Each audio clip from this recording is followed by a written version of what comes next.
Have you ever had a moment where someone asked you a simple question in English and your brain just froze? You knew the words. You understood the question.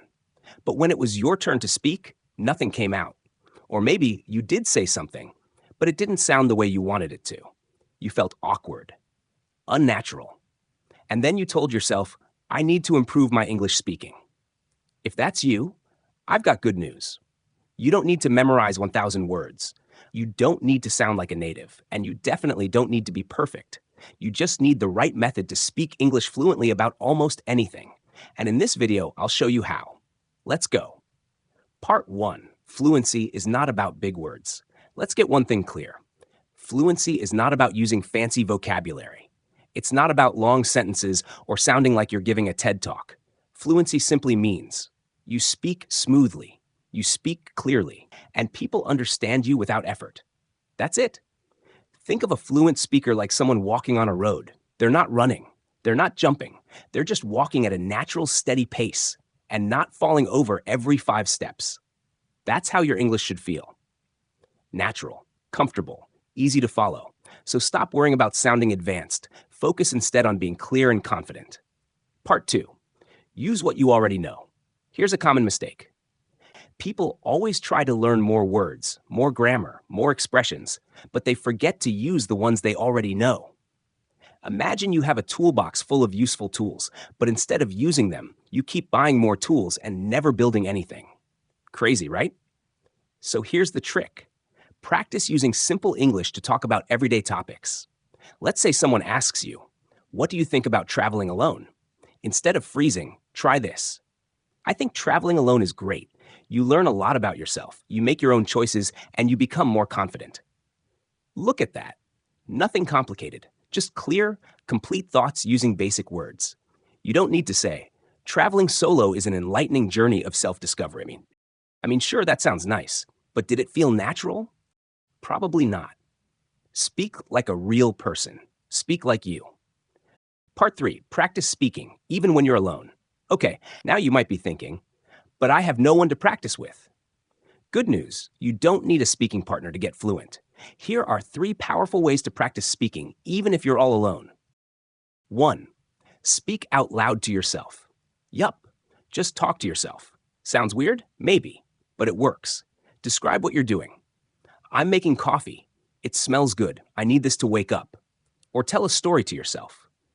"Yesterday, I went to the supermarket and forgot my wallet, and it was so embarrassing." You're not trying to impress anyone. You're just building the habit of turning thoughts into English words. This trains your brain to think in English, which is a big step toward fluency. 2. Shadowing. Find a short English video or podcast. Play one sentence. Pause. Repeat it out loud, trying to match the tone, speed, and rhythm. This technique is called shadowing, and it's like karaoke for speaking practice. It helps you improve your accent, sound more natural, speak more smoothly. You can do this with YouTube videos, TED Talks, English teachers online, anything. Even 10 minutes a day makes a difference. 3. Record yourself. This one is powerful. Take your phone, hit record, and talk about a topic, any topic. Talk about your day, your opinion, your dream vacation. Then listen to it. At first, you'll probably hate your voice. That's normal, but keep doing it. You'll start to notice where you pause too much, where you repeat the same word, where you sound confident, and over time, you'll get better and better. Part 4. Don't wait for the perfect sentence. So many learners stay silent because they're searching for the perfect way to say something. Let me tell you a secret. Fluent people make mistakes all the time. Even native speakers. What makes them sound fluent is this. They keep talking. They don't panic when they can't find a word. They use simple ways to explain what they mean. Let's say you forgot the word refrigerator. Just say, "The thing we use to keep food cold." Boom. Problem solved. This is called talking around the word, and it's a superpower for fluency.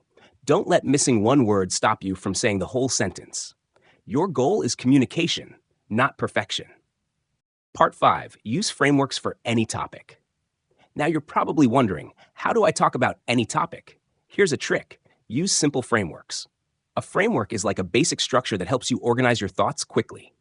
Let's say the topic is working from home. Use this 3-step structure. Your opinion. I like working from home. A reason, because I don't waste time in traffic. An example or detail. I can start work early and finish earlier too. You can use this structure for almost anything. Topic, social media. I think social media is helpful. You can learn new things. For example, I watch English tips on Instagram every day. Topic, food delivery apps. I use them often. They save time when I'm busy. Last night, I ordered noodles at midnight. Simple, right? When you practice these structures again and again, you'll be able to speak about any topic quickly and naturally. Part 6. Learn to pause, not panic. Here's something fluent speakers do really well. They pause. But when you pause, you might think, oh no, I forgot what to say. I'm speaking too slow. They think my English is bad. None of that is true. A pause is not a failure. It's just part of natural conversation. Even native speakers say, let me think. What's the word again? So, yeah. Pauses give you time to think. They help your listener follow you better. So next time your brain needs a second, just breathe and say, let me think for a moment. How can I explain this? That's a good question. You sound calm, in control, confident, and most importantly, you stay in the conversation. Part 7. Build topic vocabulary, little by little. Okay, so let's say you want to talk about any topic, but you don't know the words for, let's say, finance, climate change, or mental health. That's fine. You're not supposed to know everything. Here's what to do. Start small. Pick one topic you care about, maybe fitness, or technology, or travel. Then, learn just 5 to 10 useful words or phrases related to that topic. For example, topic, fitness, workout, get in shape, calories, exercise routine, gym membership. Now use them in simple sentences. I go to the gym 3 times a week. I'm trying to get in shape before summer. My workout routine is short but intense. Boom. You just built a mini topic toolkit. Once you're comfortable, move to another topic. Over time, you'll have many toolkits, and you'll be able to speak about anything with confidence. Part 8. Listen with purpose. A lot of learners listen to English, but they don't always listen actively. Active listening is when you listen to learn how people speak, not just what they say. Here's how to do it. Watch short clips from YouTube, movies, podcasts, etc. Choose one sentence or phrase that you like. Repeat it. Say it out loud. Copy the rhythm. Ask, how did they say that naturally? What common words did they use? Can I use that in my own speaking? Let's say you hear this in a video. I'm not really into that kind of thing. That's such a useful phrase. It's natural, casual, and easy to remember. So now, next time someone asks you about, say, horror movies, you can say, I'm not really into that kind of thing. That's how real-world listening becomes your speaking power. Part 9. Speak first, fix later. Let me say something that might sound strange. Fluency comes before accuracy. It's more important to speak a lot than to speak perfectly.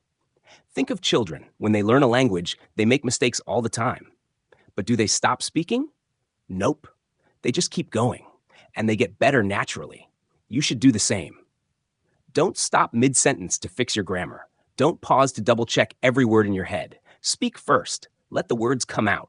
Then later, when you reflect or re-watch your recording, you can fix small mistakes. That's how real fluency grows. Part 10. Stop comparing yourself. One of the biggest things that hurts fluency is this: comparing your English to other people's. You hear someone speak faster than you, or with a better accent, or using cooler words. And suddenly, you feel small. But here's the truth. You don't need to sound like them. You don't need to compete with anyone. You just need to speak like yourself, with clarity and confidence. We all learn differently. We all have different voices. Your job is not to be perfect. Your job is to get your message across. That's fluency. Part 11. Make speaking a daily habit. You don't become fluent by studying once a week. You become fluent by practicing a little every single day. Even just 5 to 10 minutes of speaking can change everything.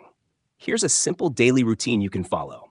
Pick a topic of the day: food, movies, your job, your plans. Set a timer for 5 minutes. Talk out loud without stopping. Don't worry about mistakes. Just go. Optional. Record yourself and listen back. It sounds simple, and it is. But if you do this every day, your fluency will skyrocket in just a few months. Speaking is like a muscle. The more you use it, the stronger it gets. Final thoughts. You're closer than you think. Let me ask you something. Can you understand this video? Can you follow what I'm saying? If the answer is yes, then congratulations. You already have the foundation of fluency. Now it's just about building the habit, training your mouth, training your mind, and giving yourself permission to speak. Don't wait until your English is perfect, because perfection is a trap. Instead, focus on progress. Focus on connection. Focus on speaking with courage. You don't need big words to sound smart. You don't need native speed to be respected. You just need to start speaking today. And I promise you, the more you speak, the more confident you become. And one day soon, you'll realize you can talk about almost anything in English fluently. Fluency is not a gift, it's a habit. See you in the next video.